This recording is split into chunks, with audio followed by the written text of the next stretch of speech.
The saddest night of my life for sure was the night before I went to jail.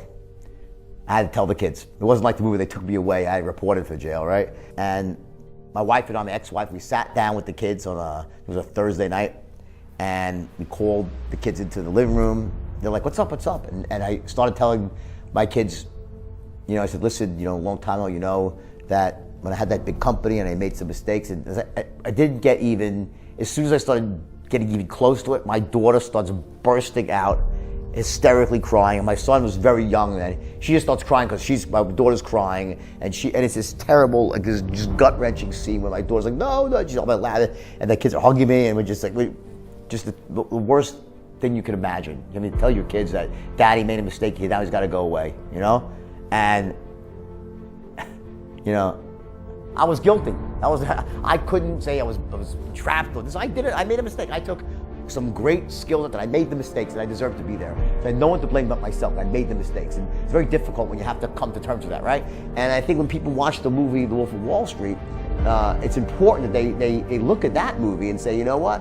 I get it. It's glamorous and it's fun, because I'm not going to deny that it was fun. It was glamorous, yeah. But there's something called balance in there, that when you are that character, that never ends well. It just never ends well. And one question that I get asked all the time, how was I able to stay positive and motivated in what was certainly the worst time of my life? I mean, I lost all my money, I lost my freedom, I lost my children for a time, my wife bottomed out, right? And I said, I think about it, I said, here's the secret. When I was in jail, in those moments, and the worst moments of all were at nighttime, when you're in your bunk and people are asleep and you're alone with your thoughts and you could just really get negative. And the answer is that in bed, when I was alone with my thoughts, I would close my eyes and I would visualize the faces of my two children. And I would close my eyes and I'd see their faces. I knew I had let them down so badly, caused them so much pain. And I said, there's nothing I won't do. There's no length I won't go to prove to these kids that their dad can do it right, that their dad's gonna come back even better than before. And it was all about proving to my children that you could come back from failure, that you could make the world right, and I could be an example, make them proud of me. That was my why. It was all about my kids. And that's the secret. Your why, it's never about you. People will do crazy things for causes they believe in, but for yourself, you only go so far. My kid's in trouble, I'll run through a wall of fire, I wouldn't think twice about it. And that's step number one. You have to have a vision for your future that inspires you, that makes you, when you think about it, it just makes you jump out of bed in the morning to really have a life that is far better, far greater than it is today. That's your vision for the future. That's step number one. The second thing is, this is a big one, and what most people miss, you have to have a strategy, a plan that allows you to achieve your vision. I was on the beach one day in the summer in New York. There's a huge beach, Jones Beach, and it was a hot summer sunny day, and everyone's bitching and moaning because they have to walk about a half a mile to the concession stand. And with my friends, I'm like, I wonder what would happen if I went down here with like some Italian ices and chipwitches and fudgicles, right? Seemed like a good idea. I'll sell them for $1 a piece, Next morning, I wake up, I look in the yellow pages, it was back, no internet. I find some ice cream distributor, I take my old beaten up car down there, I go buy a styrofoam cooler, and I load up a cooler with a barrel of Italian ices and chipwitches and fudgicles, Milky Way Snickers, right? Put some dry ice on top. The whole thing loaded up was $22, including the cooler. The cooler was $7, the ice cream was $15, right? I get in my car, drive an hour to the beach, it's like maybe 10 o'clock in the morning, I get there. I carry it down there, I walk to the edge of the water, right? And I start yelling, Italian ices, chipwitches, fudgicles, milk. Within 1 hour, I sold out the entire cooler for $125. And I made $100 in 1 hour. And the year was 1978. Back then, minimum wage, I think, was $1.20 an hour.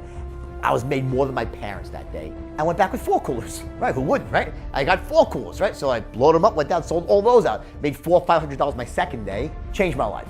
Here's the interesting thing. I told 4 or 5 friends about this, and here's the weird thing. They all went out and did it with me, but only one of them sold more than 1 cooler a day. The other, there's 5 people, 4 would sell 1 cooler and stop. Only one of them would go out like we'd hustle all day long and make these, $500 versus $100 a day.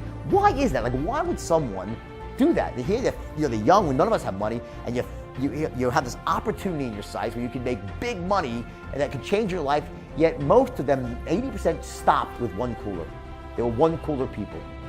Only one of them was a 4 cooler person, right? One of my friends. That comes down to this last element of the sort of what I call the inner game of success. Like, what happens up here between your ears before you ever go out into the world and take action. and that is your standards. Some people, watch how this relates. Some people, they have a really bright vision, a bold vision, this great grand vision, right? Amazing, wow, inspiring. But they have low standards. They're not willing to do the work. A champagne vision and beer standards, right? And then you have the other sort of people, those with really high standards, but they lack a vision for the future. They don't have a vision that inspires them. So these are like the workers where they sort of have this champagne standards and a beer vision. It's about having a match between your standards and your vision. And the question always is, well, what should my standards be? It doesn't matter. They should be congruent with your vision. There's no right or wrong answer. How much money, it doesn't matter. You have to have that vision for the future.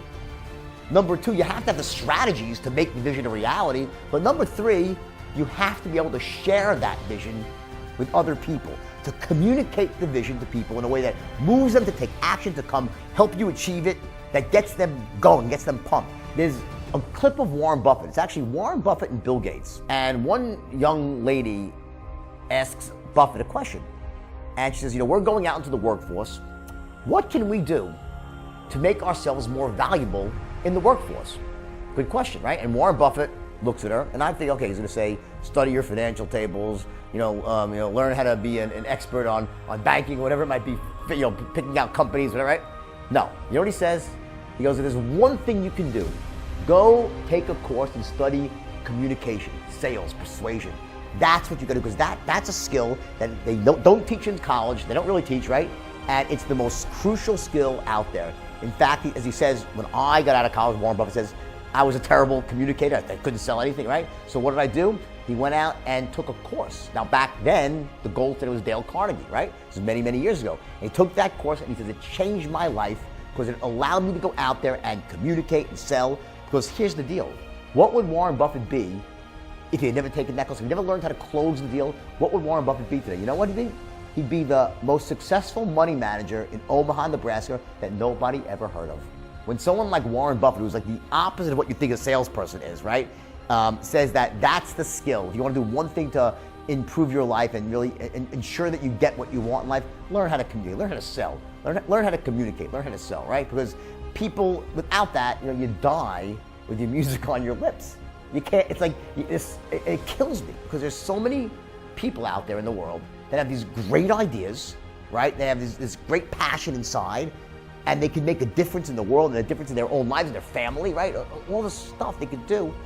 And yet, because they lack the ability to communicate this idea, to sell their idea to other people, they end up locking it, keep it locked inside, and they die without ever expressing themselves. I mean, to me, that's the saddest thing. My wife now, who's my inspiration, like one of the things that she said to me was so funny, is when we first met, wow, she says, I have never met someone that is so fearless. Like you have all this stuff and you're just plowing forward, you're fearless. I said, sweetheart, I said, I'm scared shit. I'm just not letting it stop me. I am scared. And that's what courage is all about. I let my fear plow me forward, push me forward. And that's something you have to reframe in your own. It's really a reframe about what fear is, what pain really is. Pain is the greatest motivating force in the world. But if you're going to go into denial and become numb yourself to the pain, you're going to live a smaller and smaller life until one day when you're old in bed and ready to die, you'll look back at all the things that you could have done, you should have done, you would have done, and you didn't do because you thought, well, you know what, I'm okay. I'm doing decent. That's not so terrible. There's people worse. You know what, fuck that. Don't live that life. Don't be the person that looks back and has regret and didn't take action to get what they truly wanted in life. When you're not feeling massive pain, human beings tend to just sort of, well, I'll stay pat. Don't do that. Take the pain, take the bitter pill, because you know what? That bitter pill will end up being sweet. And if you're living that life, you're 25, 28 years old, or 22, whatever how old you are, 40 years old, right? And you're in this sort of dead-end job. It's not what you want to do. Don't think for a split second that this is your lot in life, that you have to stay on this road. At any moment in time, you can make a decision. You can get off that road and start going down a completely different road. And you know what? Yeah, there'll be some pain, there'll be some lack in your life. And you know what? That's what will drive you to greatness. It starts by having a vision for the future, to really see your life better than it is right now. And that was my secret. And that is going to be your secret too. When you find that why, once you have that power, then you will definitely achieve your vision, no matter what. It might not happen overnight, but it will happen. I promise you.